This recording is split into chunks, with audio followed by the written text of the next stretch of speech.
Patriot ഇന്നാണ് കാണാൻ സാധിച്ചത്. സിനിമ കണ്ടിട്ട് എനിക്ക് ഉണ്ടായ ആ ഫീല് ഡിസപ്പോയിന്റിംഗ് ആണ്. കാരണം ഞാൻ പ്രതീക്ഷിച്ചൊരു സാധനം കിട്ടിയില്ല. ഇത്ര വർഷങ്ങൾക്ക് ശേഷം മലയാളത്തിലെ രണ്ട് ദ ബിഗ് ആക്ടേഴ്സ്, മലയാളം എന്നല്ല ഇന്ത്യ തന്നെ കണ്ട ഏറ്റവും വലിയ രണ്ട് ആക്ടേഴ്സ് വർഷങ്ങൾക്ക് ശേഷം ഒരുമിച്ച് അഭിനയിക്കുന്ന സിനിമ. ആ ഒരു എക്സ്പെക്ടേഷൻ മീറ്റ് ചെയ്തോ എന്ന് ചോദിച്ചു കഴിഞ്ഞാൽ ചെയ്തിട്ടില്ല എന്നാണ് എനിക്ക് പറയാനുള്ളത്.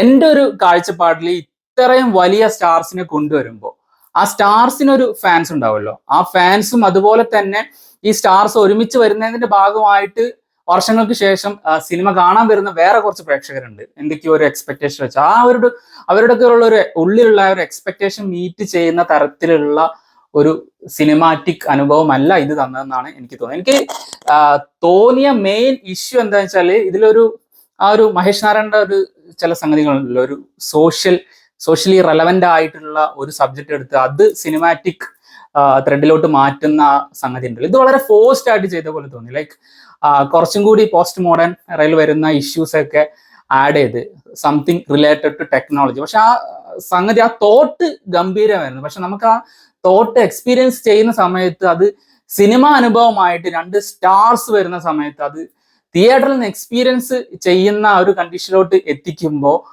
കുറെ കാര്യങ്ങൾ മിസ്സിങ് ആയിരുന്നു. എസ്പെഷ്യലി നമ്മുടെ ലാലേട്ടൻ അവതരിപ്പിച്ച റഹീം നായിക് എന്ന് പറഞ്ഞ ക്യാമിയോ റോൾ, അത് അദ്ദേഹത്തിന് ചെയ്യേണ്ടിയില്ലായിരുന്നു എന്നാണ് എനിക്ക് തോന്നിയത്. വേറെ ഏതെങ്കിലും ഒരു സ്റ്റാറിനെ വെച്ച് ചെയ്താൽ തന്നെ മതിയായിരുന്നു എന്നാണ് എനിക്ക് തോന്നിയത്. കാരണം അദ്ദേഹത്തിനെ പ്രസന്റ് ചെയ്ത രീതി തന്നെ വളരെ ഡിസപ്പോയിന്റിങ് ആയിരുന്നു. നമ്മൾ പ്രതീക്ഷിക്കുന്ന ഒരു സാധനം ഉണ്ടല്ലോ, അതിപ്പോ ഇങ്ങനെ ഒരുപാട് വയലൻസ് കാണിക്കണമെന്നോ ഭയങ്കര back to back mass elements, elevation scenes, fight അങ്ങനെയൊക്കെ കാണിക്കണമെന്നില്ല. ഒരു സിനിമയിൽ പ്രസന്റ് ചെയ്യുന്ന രീതി ഉണ്ടല്ലോ ഒരു ബിഗർ സ്റ്റാറിന്, അത് ഇവിടെ കിട്ടിയില്ല. അത് നമ്മൾ പ്രതീക്ഷിച്ച ഒരു സാധനമല്ല. അദ്ദേഹം വന്ന് ചെയ്യേണ്ട ഒരു റോള് പോലെ എനിക്ക് തോന്നിയില്ല. അതിൽ തന്നെ ഇപ്പൊ എല്ലാവരും അറിഞ്ഞിട്ടുണ്ടാവും ലാലേട്ടന്റെ കഥാപാത്രത്തിന് എന്താണ് സംഭവിക്കുന്നത്, അതിന്റെ പര്യവസാനം എന്താണെന്ന്. അതും ഒരു എന്താ പറയാ, ഒരു ഹോണറബിൾ ആയിട്ടുള്ള ഒരു സംഗതി ആയിട്ടല്ല ലാലേട്ടന് കിട്ടിയിട്ടില്ല. ആ കഥാപാത്രത്തിന്റെ ആ ഒരു ക്ലോഷർ അതുപോലും ആ പ്രസന്റ് ചെയ്തിരിക്കുന്ന രീതി കേട്ടോ, അങ്ങനെ ക്ലോഷർ അങ്ങനെ കൊടുക്കുന്നതിൽ തെറ്റൊന്നും ഇല്ല എന്നാണ് എനിക്ക് തോന്നുന്നത്. പക്ഷെ അത് സിനിമയിൽ പ്രസന്റ് ചെയ്യുന്ന രീതി ഉണ്ടല്ലോ, നമുക്കത് ഫീൽ ചെയ്യുന്ന തരത്തിൽ അതിൽ സംവിധായകൻ പരാജയപ്പെട്ടു എന്ന് തന്നെയാണ് എനിക്ക് തോന്നിയത്. പിന്നെ മെയിൻ ലീഡായിട്ട് നമ്മുടെ മമ്മൂക്കയാണുള്ളത്. അതിൽ തന്നെ ഈ കഥാപാത്രം സഞ്ചരിക്കുന്ന ആ വഴികളുണ്ടല്ലോ, ലൈക്ക് ആ കഥാപാത്രം ചെന്നെത്തുന്ന സാഹചര്യം സിനിമയുടെ തുടക്കത്തിൽ തന്നെ നമുക്ക് ആ ഒരു ഇൻഫർമേഷൻ കിട്ടുന്നുണ്ട് എന്താണ് അദ്ദേഹത്തിന്റെ പ്രശ്നം. പക്ഷെ നമുക്ക് അദ്ദേഹത്തിന്റെ കൂടെ സഞ്ചരിക്കാൻ തോന്നാത്ത തരത്തിലാണ് ഈ സിനിമയിലെ അദ്ദേഹത്തിനെ ചുറ്റിപ്പറ്റിയുള്ള കാര്യങ്ങൾ നടക്കുന്നത്. നമുക്ക് അദ്ദേഹം ഓരോ കാര്യങ്ങൾ ചെന്ന് പെടുമ്പോഴും അദ്ദേഹത്തിന് അനുഭവിക്കേണ്ടി വരുന്ന ആ ഒരു വിഷമഘട്ടങ്ങൾ, കുറെ കോൺഫ്ലിക്റ്റുകൾ ഇങ്ങനെ തുടരെ വരുന്നുണ്ട്. പക്ഷെ അതിലൊന്നും ആ ഒരു കഥാപാത്രത്തിന്റെ കൂടെ സഞ്ചരിക്കാൻ നമുക്ക് തോന്നാത്ത തരത്തിലാണ് ആ കഥ മുന്നേറുന്നത്. അങ്ങനെയാണ് എനിക്ക് തോന്നിയത്. കുറച്ചും കൂടി സിനിമാറ്റിക് ആയിട്ട് എനിക്ക് തോന്നിയത്, ഇവരെങ്ങനെ കൊണ്ടുവരുന്ന സമയത്ത് ഇത്ര സ്റ്റാർ സ്റ്റഡഡ് ആയിട്ടുള്ള ഒരു സാധനം വരുമ്പോൾ ബേസിക് സിനിമ ലാംഗ്വേജ് ഫോളോ ചെയ്താൽ മതിയായിരുന്നു. ലൈക്ക് ആ ഒരു എന്താ പറയാ, ഒരു റീസൺ ഫോർ എ ഫൈറ്റ്, ഒരു സ്ട്രോങ് റീസൺ വേണം. ആ strong reason, then A fight, പിന്നെ കുറച്ച് സംസാരത്തിലൂടെ. ഇതിലെ ഡയലോഗ്സ് ഒക്കെ എന്ന് പറയുമ്പോൾ ഓരോ സാഹചര്യത്തിൽ ആ ക്ലൈമാക്സിലോട്ട് അടുപ്പിക്കുന്ന സമയത്തൊക്കെ വളരെ ക്രിഞ്ചായിട്ടാണ് തോന്നിയത്. ലൈക്ക് ഒരു നാടക ഡയലോഗ് എഴുതി വെക്കുന്ന പോലെയാണ് തോന്നിയത്. ഇവർ രണ്ടുപേരെ ഇതിലൊരു എക്സ് സോൾജേഴ്സ് ആയിട്ടാണ് കാണിക്കുന്നത്. അപ്പൊ അവരുടെ ഇടയിലുള്ള ആ ബോണ്ട് കാണിക്കാൻ, അതായത് ആ ഒരു ഫ്രീഡം ഓഫ് അവരുടെ ആ ഒരു വൈബ് ഉണ്ടല്ലോ, ലൈക്ക് ആ സംസാരത്തിലുള്ള അല്ലെങ്കിൽ അവർ തമ്മിലുള്ള അഫെക്ഷൻ കാണിക്കാൻ ഉപയോഗിക്കുന്ന ഡയലോഗൊക്കെ വളരെ വളരെ ക്രിഞ്ചായിട്ടാണ് തോന്നിയത്. ഇങ്ങനെ ആയിരിക്കും ഇവർ ഇങ്ങനെ സംസാരിക്കാൻ സാധ്യതയില്ലല്ലോ എന്നുള്ള തരത്തിലുള്ള ഒരു തോട്ടൊക്കെയാണ് എനിക്ക് വന്നത്.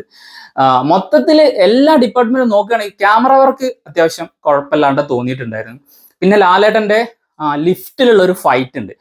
ഫൈറ്റിന്റെ കാര്യം പിന്നെ പറയണ്ടല്ലോ, പുള്ളി നന്നായിട്ട് ചെയ്യും.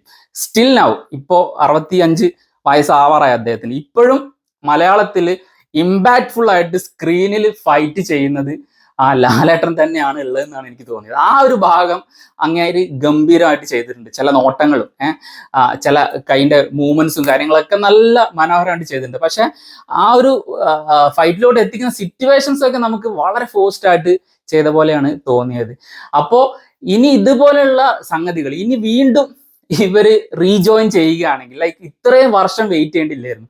രണ്ടായാലും ഇവർ കലാമൂല്യമുള്ള സിനിമയ്ക്ക് വേണ്ടിയിട്ടായിരിക്കും വെയിറ്റ് ചെയ്തത്, അല്ലെങ്കിൽ അവരുടെ ആ ക്യാരക്ടർ ഡ്രിവൺ ആയിട്ടുള്ള ഒരു കഥയ്ക്ക് വേണ്ടിയിട്ടായിരിക്കും ഇത്രയും വെയിറ്റ് ചെയ്തത്. സ്റ്റിൽ അവർ ഈ സിനിമയ്ക്ക് എന്താ കൈ കൊടുത്തതെന്ന് എനിക്ക് ഇതുവരെ മനസ്സിലായില്ല.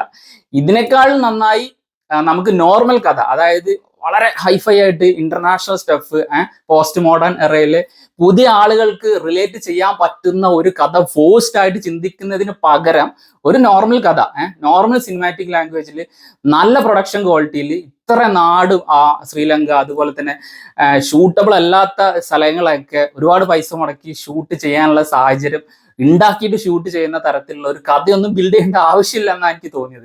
ഒരു നോർമൽ കഥ നമുക്ക് തിയേറ്ററിൽ ഹൈ തരുന്ന രീതിയിലുള്ള ഒരു കഥ ഉണ്ടാക്കിയാൽ മതി.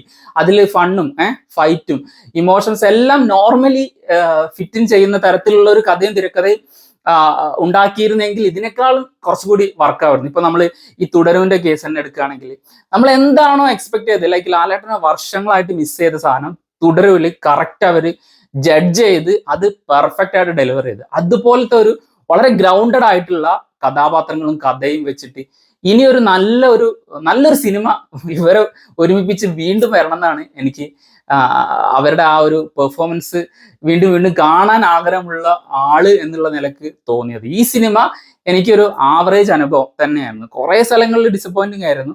ഞാൻ പ്രതീക്ഷിച്ചതിന്റെ ഒരു എന്താ പറയാ ഒരു 50% പോലും അങ്ങനെ പ്രോപ്പറായിട്ട് എത്താത്ത ഒരു തരത്തിലുള്ള സിനിമാറ്റിക് എക്സ്പീരിയൻസ് സമ്മാനിച്ച സിനിമയാണ് പാട്രിയോട്ട്. പാട്രിയോട്ട് നിങ്ങൾ കണ്ടവരാണെങ്കിൽ നിങ്ങൾക്ക് എന്താ തോന്നിയത്? കുറച്ചുകൂടി നല്ല രീതിയിൽ ഒരു നോർമൽ കഥ എടുക്കുന്നതായിരുന്നില്ലേ? തോന്നിയില്ലേ? അങ്ങനെ തോന്നിയില്ലേ ലാലേട്ടനും അതുപോലെ തന്നെ മമ്മൂക്കയെ ഒരുമിച്ച് സ്ക്രീൻ കാണുമ്പോൾ?